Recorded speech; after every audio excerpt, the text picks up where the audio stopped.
Hey everybody and welcome to this new session with me। यहाँ पर आज हम करने जा रहे हैं होम साइंस का क्लास 11th का सिलेबस फॉर द सेशन 2021 और 2022, मतलब नया session. So we are about to begin with the new session. और नए सेशन में सब्जेक्ट स्टार्ट करने से सबसे पहला हमारा काम है कि हम सिलेबस को जानें। तो होम साइंस का जो हमारा सिलेबस है वो 5 यूनिट्स में डिवाइडेड है 11th क्लास के। Unit 1, unit 2, unit 3, unit 4, obviously 5 units हैं तो ये 5 तो होगा ही होगा। तो पहला जो यूनिट है वो है introduction to home science. This is only for 2 marks. तो मार्क्स तो इसके बहुत ही कम है ना, लेकिन हम एक भी मार्क क्यों छोड़ेंगे? It's for 2 marks and it is very simple, जहाँ पर आपको सिर्फ ये बताना है होम साइंस क्या होता है। Second unit is understanding one self adolescence. ये यूनिट बहुत इंपॉर्टेंट है, ध्यान में रखना। दिस कैरीज 20 मार्क्स, ठीक है। थर्ड यूनिट है अंडरस्टैंडिंग फैमिली, कम्युनिटी और सोसाइटी। ये 15 मार्क्स कैरी करता है। और उसके बाद है childhood which again carries 15 marks. और लास्ट है एडल्टहुड जो कि 18 मार्क्स का है।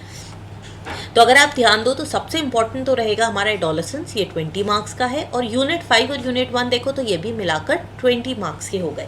और 3 और 4 ये 30 मार्क्स के हैं। तो हमारा टोटल थ्योरी जो है वो 70 मार्क्स का है। और सभी को पता है home science is a practical subject, तो प्रैक्टिकल्स जो है वो 30 मार्क्स के। तो ये होम साइंस का सिलेबस किसी को दिखाना जो ये सोचता है कि होम साइंस में सिर्फ सिलाई, कढ़ाई, बुनाई, कपड़े धोना और खाना बनाना है। This is all a very scientific and a very incomprehensive subject। समझना इतना आसान नहीं है और इसकी कोई बाउंड्रीज नहीं है। It is very wide, okay. तो हमारा जो सिलेबस है उसमें फर्स्ट यूनिट मैंने आपको बताया 2 मार्क्स का है और सेकेंड यूनिट जो है 20 मार्क्स का है। और इस 20 मार्क्स में आपके पास 6 चैप्टर्स हैं, chapter 2 to chapter 7।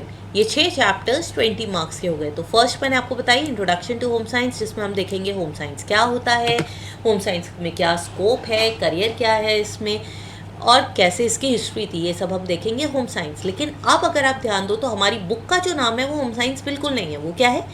Human ecology and family sciences. तो हम यूनिट 1 में ये भी देखेंगे कि ये होम साइंस से HEFS कैसे बन गया है। तो ये नाम बदला है और इसीलिए बदला है ताकि लोग ये जो होम देखते ही बिदक जाते हैं ना कि ये सब्जेक्ट हम नहीं पढ़ेंगे, तो उन्हें समझ में आ जाए this deals with human ecology and family sciences. अब यूनिट 2 में है अंडरस्टैंडिंग वन सेल्फ। हम सबसे पहले स्टार्ट करेंगे अपने आप से। आप सभी एडोलेसेंस में हो, तो एडोलेसेंस में आप हो तो हमारा सिलेबस शुरू होता है एक एडोलेसेंट को समझने में, किशोर को समझने में। तो सबसे पहले हम स्वयं को समझेंगे, हम क्या हैं, कैसे बनते हैं, हमारी सोच कैसे बनती है, हम अपने बारे में क्या विचार रखते हैं, हम अपनी आइडेंटिटी कैसे क्रिएट करते हैं। फिर हम आएंगे कि एडोलेसेंस में फूड, न्यूट्रिशन, हेल्थ, फिटनेस, पोषण, स्वास्थ्य, स्वस्थता, इस सब का किशोरों पर क्या प्रभाव पड़ता है। फिर किशोर अपने रिसोर्सेज को कैसे मैनेज करते हैं, उनके संसाधन प्रबंधन का क्या तरीका होता है। Chapter 5 deals with fabrics around us. हमारे आसपास कपड़े कौन से होते हैं, किस तरह के होते हैं। चैप्टर 6 है media, communication and technology. Adolescence में तो स्पेशली संचार माध्यम जो है वो बहुत इंपॉर्टेंट है। आप कितनी बार देखोगे 2 किशोर अगल बगल बैठे हैं और दोनों एडोलेसेंट्स क्या कर रहे हैं, एक दूसरे से बात ना करके दोनों एक दूसरे को टेक्स्ट कर रहे हैं, दोनों एक दूसरे से फ़ोटो शेयर कर रहे हैं। तो मीडिया एडोलेसेंस से ज़्यादा कोई और आजकल नहीं समझ रहा है। और फाइनली है इफ़ेक्टिव कम्युनिकेशन स्किल्स। आप ध्यान दो, कई बार क्या होता है कि संचार या मीडिया की वजह से हमारी कम्युनिकेशन स्किल्स पुअर होती जाती है। तो कम्युनिकेशन किस तरह से होता है, हम उसको कैसे इम्प्रूव कर सकते हैं, this is communication skills. Last year कुछ सिलेबस रिड्यूस हुआ था क्योंकि हमें टाइम कम मिला था कोविड की वजह से, बट आई डोंट थिंक इस बार आपका सिलेबस कम होगा।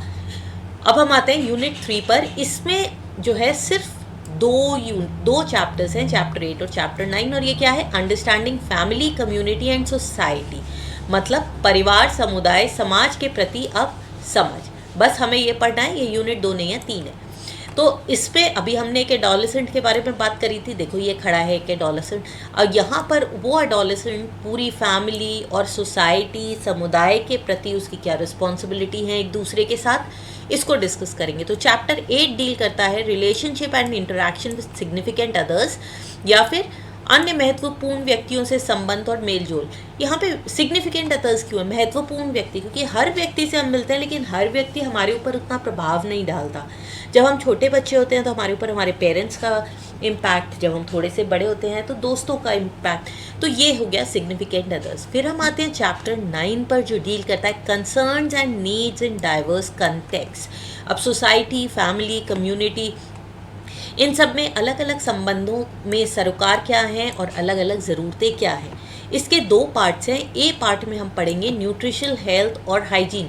यहाँ ध्यान रखो, हमने पीछे एडोलेसेंट्स की पढ़ी थी, यहाँ पर हम पूरी फैमिली, कम्युनिटी और सोसाइटी के न्यूट्रिशन, हेल्थ और हाइजीन मतलब पोषण, स्वास्थ्य और स्वस्थता के बारे में पढ़ेंगे।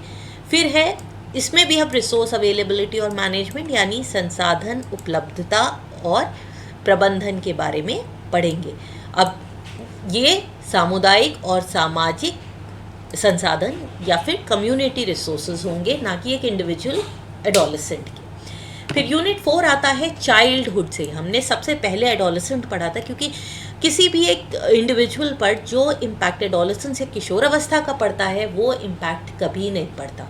उसी में वो अपनी पूरी एक आइडेंटिटी क्रिएट करता है, अपनी एक पर्सनालिटी बनाता है।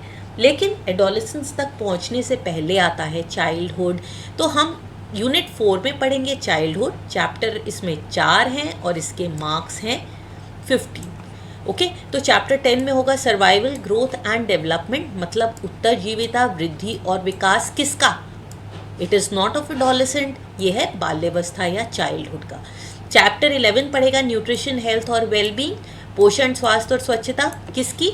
एडोलेसेंट या वयस्क की नहीं, बाल्यावस्था में। तो हम यहाँ पर जो पोषण और स्वास्थ्य खाएंगे उसका प्रभाव हमारे एडोलेसेंट पे ज़रूर पड़ेगा। हम जो बचपन में खाते आ रहे हैं वो हमारी हेल्थ पे ज़रूर इम्पैक्ट डालता है, लेकिन एडोलेसेंट में आधी से ज़्यादा चीज़ें बदल जाती है। आप अगर सोचो तो आप पहले मम्मी पापा ने जो खाना बनाया वो खा लेते थे। जब से किशोरावस्था में आए हो अपने फ्रेंड्स के साथ बाहर का खाना, नूडल्स, पिज़्ज़ा, कोल्ड ड्रिंक्स, ये सब एडोलेसेंस में आए। तो यहाँ पर हम किशोरों के बारे में ना पढ़कर बाल्यावस्था में पढ़ेंगे। फिर आएगा चैप्टर 12 केयर एंड एजुकेशन। ये बहुत इंपॉर्टेंट है बाल्यावस्था में, क्योंकि यहीं पर आपकी जो पढ़ाई लिखाई है, यहाँ पर एक व्यक्ति पूरी तरह से इंडिपेंडेंट नहीं होता, वो औरों पे डिपेंडेंट होता है। तो उनकी देखभाल और शिक्षा कैसे करेंगे। और आखिरी है आर अपैरल या फिर हमारे परिधान, जो कि फिर से किशोरों के हिसाब से ना होकर बाल्यावस्था या चाइल्डहुड के हिसाब से होंगे। और लास्ट यूनिट हमारा आएगा एडल्टहुड। अब हम चाइल्डहुड से हमारी एक पर्सनालिटी बननी शुरू हुई, जो कि एडोलेसेंस में जाके बिल्कुल फाइनल फेज़ ले लेती है।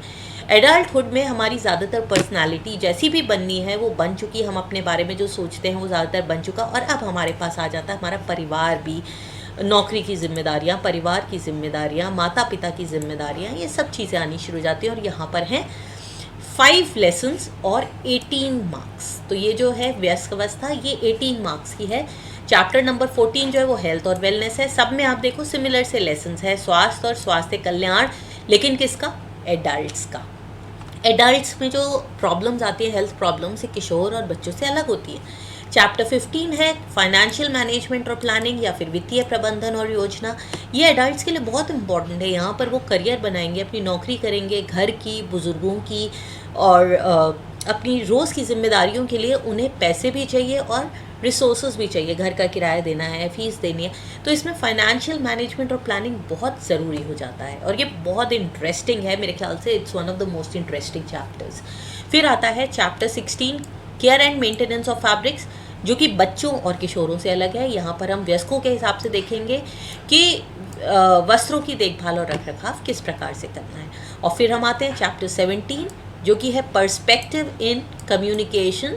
एक ई ज़्यादा है, मतलब संप्रेषण के परिप्रेक्ष्य में संप्रेषण के क्या क्या परिप्रेक्ष्य हैं। अभी हमने पढ़ा था एडोलेसेंस में कि कम्युनिकेशन इतना ज़रूरी क्यों है, और यहाँ पर हम देखेंगे कम्युनिकेशन के अलग अलग पर्सपेक्टिव्स क्या हैं, उसके अलग अलग परिप्रेक्ष्य क्या हैं। और लास्ट चैप्टर है चैप्टर 18 जो कि है इंडिविजुअल रिस्पॉन्सिबिलिटी और राइट्स।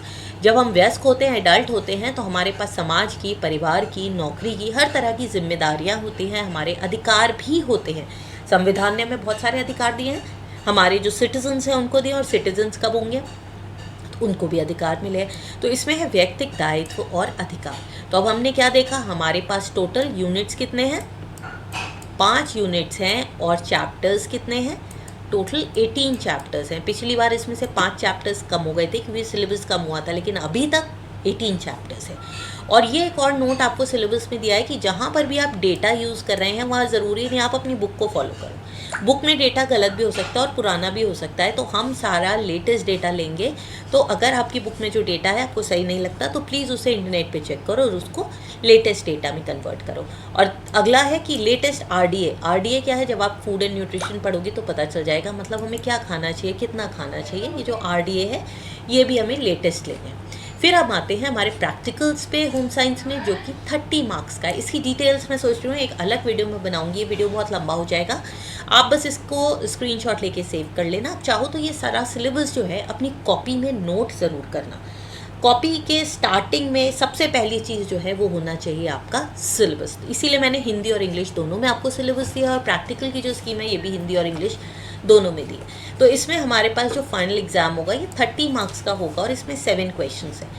पहला क्वेश्चन 5 मार्क्स का, फिर 7 का, फिर 3 का, 5 का और 2 का। अब इसकी फाइल कैसे बनानी है इसको मैं आपको बाद में बताऊंगी। करने के लिए एग्जाम में सिर्फ 5 प्रैक्टिकल्स आएंगे और 6th और 7th प्रैक्टिकल, ये तो फाइल और वाइवा है।